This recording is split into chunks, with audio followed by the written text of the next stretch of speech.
కాంగ్రెస్ రైతులను కాటేస్తున్నది. ఒక పాములాగా ఇవాళ సొంత పిల్లల్ని పాము ఎట్లయితే తింటదో అట్లా ప్రభుత్వాధినేతగా ఉన్న రేవంత్ రెడ్డి ఈ రాష్ట్రంలో రైతులకు చెప్పలేని కష్టాలు పెడుతున్నాడు. యూరియా, విత్తనాలు, కరెంటు, సాగునీరు, మద్దతు ధర, బోనసు ఇవన్నీ కూడా మరి చుట్టుముట్టినాయి రైతాంగాన్ని. ఇవాళ పరిస్థితి ఎట్లా ఉన్నది అంటే నీళ్లు ఉండి అంగట్లో అన్నీ ఉన్నా అల్లున్నోట్లో శని ఉన్నదట అని ఎవరో వెనకటికి ఎవరో అన్నారు. గట్లున్నది ఇవాళ పరిస్థితి. కళ్ళ ముంగట్నే గోదావరి కనబడుతున్నది, కళ్ళ ముంగట్నే గోదావరి వారుతున్నది, పైకెళ్ళి ప్రాణహిత బ్రహ్మాండంగా పరవలు పెడుతున్నది. అంగట్లో అన్నీ ఉన్నా అల్లుడి నోట్లో శని అన్నట్టు పరిపాలించే పాలకుడికి సోయిలేని తనం వల్ల ఇవాళ కాళేశ్వరం అనే ప్రాజెక్టు కరువుకు పరిష్కారం లాంటి ప్రాజెక్టు కేసీఆర్ గారు కట్టిపోతే దాన్ని ఇవాళ ఇష్టం లేకుండా ఇష్టం లేదు కాబట్టి ఎక్కడ కేసీఆర్ గారికి పేరు వస్తుందేమో అన్న భయంతోని కాళేశ్వరం ప్రాజెక్టులో ఒక్క మేడిగడ్డ బ్యారేజ్లో 2 పిల్లర్లు కుంగితే ఇవాళ మొత్తం కాళేశ్వరమే కూలిపోయిందని చిల్లర ప్రచారం చేస్తా ఉన్నాడు రేవంత్ రెడ్డి. కానీ ఎక్కడ తన దొంగతనం బయటపడుతుందో, ఎక్కడ కాళేశ్వరం మంచిగానే ఉన్నది, కన్నెపల్లి కాడ మోటార్లు మంచిగానే ఉన్నాయి, నీళ్లు మంచిగానే పోతున్నాయి, పంపులు చాలు చేస్తే నీళ్లు బ్రహ్మాండంగా పైకి ఎల్లంపల్లి దాకా వస్తాయి. మరి అక్కడ దాకా నీళ్లు వచ్చినాయంటే నిన్నటిదాకా నువ్వు చెప్పిన మాటలు ఫాల్తూ మాటలు అని చెప్పి ప్రజలు అంటారనే భయంతోని పంపులు చాలు చేస్తలేడు రేవంత్ రెడ్డి. నిజానికి కాళేశ్వరం ఒక అద్భుతమైన ప్రాజెక్ట్. మీకు ఒక్క నిమిషం ఇక్కడ మధ్యలో నిలబడ్డలు కులవడం రాయా మీరు ఎందుకు కూర్చోని, ఎందుకయా మీరు అడ్డం అంతా కూర్చోని, తప్పుడే కూర్చోండి. ఆ స్క్రీన్ కట్టం కూడా కూర్చోండి, నువ్వు కూడా ఇట్రా కూర్చోండి, దయచేసి కూర్చోండి, కూర్చోండి అమ్మా కూర్చోండి. మీకు ఒక్క నిమిషంలో కాళేశ్వరము ఏ రకంగా మరి కన్నెపల్లి నుంచి నీళ్లు తీసుకోవచ్చో మీకు ఒక్క నిమిషంలో నేను చూపెట్టే ప్రయత్నం చేస్తా. మేడిగడ్డ బ్యారేజ్తో సంబంధం లేకుండా మరి ఎట్లా కన్నెపల్లి నుంచి ఎల్లంపల్లికి నీళ్లు తేవచ్చు, ఎల్లంపల్లి నుంచి పై దాకా హైదరాబాద్ దాకా ఎట్లా నీళ్లు తీసుకుపోవచ్చో ఒక్క నిమిషం ఆ వీడియో ప్లే చేయమని చెప్పి మా తమ్ములను కోరుతా ఉన్నా. ఒక్కటే కాదు, బ్యారేజీలు, రిజర్వాయర్లు, పంప్ హౌస్లు, సబ్ స్టేషన్లు, టన్నెల్స్, గ్రావిటీ కాల్వల సమాహారం కాళేశ్వరం ప్రాజెక్ట్. గోదావరి నీటిని ఒడిసి పట్టి బృహత్తర ప్రణాళిక. కాళేశ్వరం రిజర్వాయర్ల ద్వారా కరువు తీరా నీళ్లను వాడుకునే భగీరథ సంకల్పం. మేడిగడ్డ వద్ద మొదలైన కాళేశ్వర జలధార దశల దశలుగా తెలంగాణ బీడు భూములను తలుపుతుంది. లింక్ 1 కింద 100 మీటర్ల ఎఫ్ఆర్ఎల్ ఉన్న మేడిగడ్డ బ్యారేజీలో 16.17 టీఎంసీల నీటిని నిల్వ చేయొచ్చు. కన్నెపల్లి పంప్ హౌస్ దగ్గర గోదావరి నీటి మట్టం 93.5 మీటర్లు ఉన్నప్పుడు మేడిగడ్డ బ్యారేజ్ గేట్లను మూసివేయాల్సిన అవసరం లేకుండానే 17 మోటార్లతో నీటిని లిఫ్ట్ చేసి జయశంకర్ భూపాలపల్లి జిల్లాలోని అన్నారం బ్యారేజీకి పంపించేయవచ్చు. సిడబ్ల్యూసి డేటా ప్రకారం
తెలంగాణ ప్రాణేశ్వరం.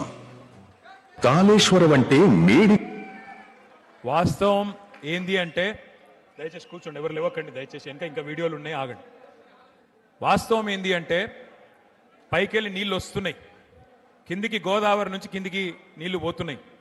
ఒక్క నిమిషం మీ అందరికి తెలవాలి కాబట్టి చెప్తున్నా. తెలంగాణ భౌగోళికంగా ఎట్లుంటుంది అంటే ఇట్లా ఒక గుడిసె తిరుగుంటుంది తెలంగాణ రాష్ట్రం. ఒక వరుసకెళ్ళి కిందికెళ్ళి 80 మీటర్ల మీదకెళ్ళి గోదావరి పోతుంది, 80, 90, 100 మీటర్ల మీదకెళ్ళి.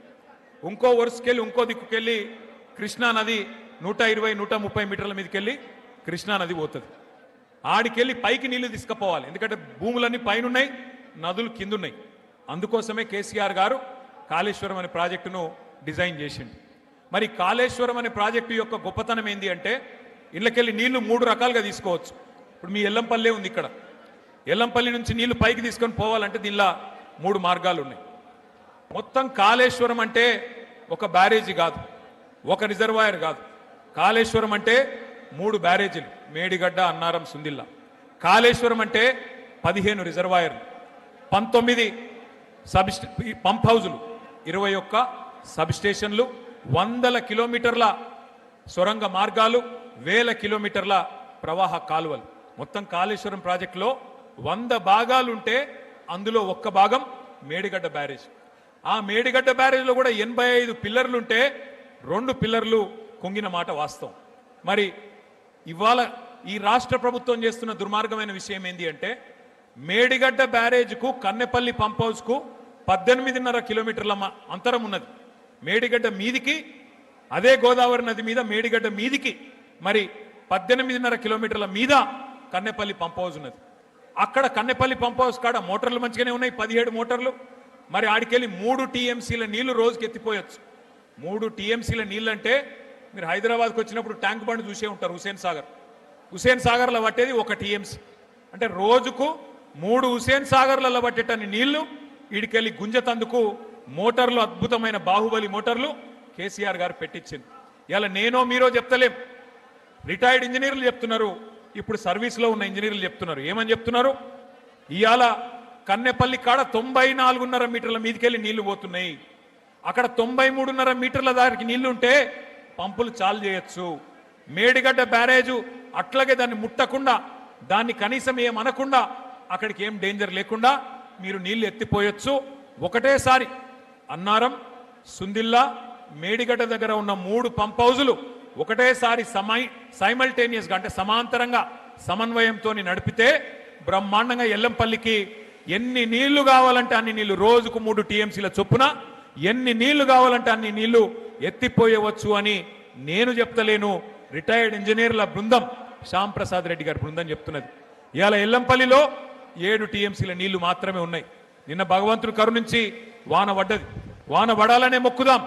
కానీ కాళేశ్వరం యొక్క గొప్పతనం ఏంది అంటే బాగా వర్షం పడ్డది అనుకోండి, పైన మహారాష్ట్రలో బాగా వర్షం పడ్డది, ఎక్కువ వర్షం వచ్చింది అనుకో, ఎస్ఆర్ఎస్పి మొత్తం నిండుతుంది, నిండి 2 దిక్కుల పొంగుతుంది. ఇటు కడెం మీదకెళ్ళి ఎల్లంపల్లికి నీళ్ళు వస్తాయి, ఇంకో దిక్కు వరద కాలువ నుంచి బ్రహ్మాండంగా మనకు డైరెక్ట్గా మిడ్మానేర్కి నీళ్ళు వస్తాయి. బాగా వర్షం పడితే ఒక మోస్తరుగా వర్షం పడ్డది, సాధారణంగా పడ్డది అనుకో, అప్పుడు కూడా మనం ఇక్కడికి ఎల్లంపల్లి నుంచి ఇట్లా పైకి నీళ్లు లిఫ్ట్ చేసుకోవచ్చు. 2వ మార్గం. 3వ మార్గం, ఎక్కువ వర్షం పడితే ఫ్లడ్ ఫ్లో నుంచి మిడ్మానేర్కి నీళ్ళు తీసుకుపోవచ్చు. మామూలుగా వర్షం పడితే ఎల్లంపల్లి నుంచి తీసుకోవచ్చు. ఏ వర్షం లేకపోతే, ఇబ్బంది ఉంటే, కరువు ఉంటే, ఇయాల ఉన్న పరిస్థితి ఉంటే దానికి పరిష్కారమే కాళేశ్వరం దగ్గర, కన్నెపల్లి దగ్గర పంపులు చాలు చేసి నీళ్లు తీసుకుంటందుకే కేసీఆర్ గారు పెట్టిన ఈ ప్రాజెక్టు. అంటే ఈ ప్రాజెక్టు యొక్క గొప్పతనం ఏంది అంటే గది, ఏ పరిస్థితుల్లో కూడా తెలంగాణకు కరువు రాకుండా 500 సంవత్సరాల గోదావరి ప్రవాహం మొత్తం స్టడీ చేసి, అధ్యయనం చేసి ఎక్కడికి వెళ్ళి నీళ్లు పట్టుకోవచ్చని దేవులాడి అక్కడ కేసీఆర్ గారు ప్రాజెక్టు కట్టిండు. ఇవాళ 2 పిల్లర్లు కుంగిపోతే 32 నెలలైంది రేవంత్ రెడ్డి ప్రభుత్వం వచ్చి. మరి మొన్న నేను ఒక రైతును చూసిన మాట్లాడంగా ఎంత అద్భుతంగా మాట్లాడిండు ఆయన అంటే, అవునయ్యా కేసీఆర్ కట్టిండు, చిన్న సమస్య వచ్చింది, ఏం నీకు సుతారావులు లేరా, మేస్త్రీలు లేరా, సిమెంట్ బస్తాలు లేవా, ఏం చేస్తున్నావు, ఎందుకు రిపేర్ చేయవు, ఎందుకు రైతుకు నీళ్ళు ఇయ్యవు అని చెప్పి ఒక రైతు నిలదీసిండు. నిజంగా చెప్పాలంటే ముఖ్యమంత్రి మాట్లాడే ఫాల్తూ మాట 1,00,000 కోట్లు కొట్టుకుపోయినాయి అంటాడు. వాస్తవం ఏంది, 2 పిల్లర్లు కుంగినాయి. ఆ బ్లాక్ ఒక్కటి రిపేర్ చేస్తే కూడా మొత్తం మేడిగడ్డ బరాజ్కైన ఖర్చే 4,000 కోట్లు. ఆ బ్లాక్ 7 ఏదైతే రిపేర్ చేయాలనో అదొక్కటి రిపేర్ చేయాలంటే ఒక 400 కోట్లు కావాలి. ఆ 400 కోట్లు కూడా మన ప్రభుత్వ పైసలు అవసరం లేదు.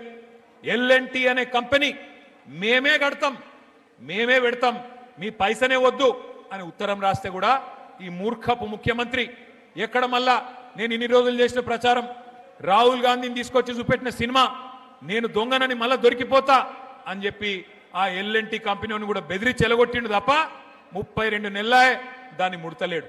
ఇవాళ ఎందుకు వచ్చింది కాంగ్రెస్ తెచ్చిన కరువు అని నేను ఎందుకంటున్నా?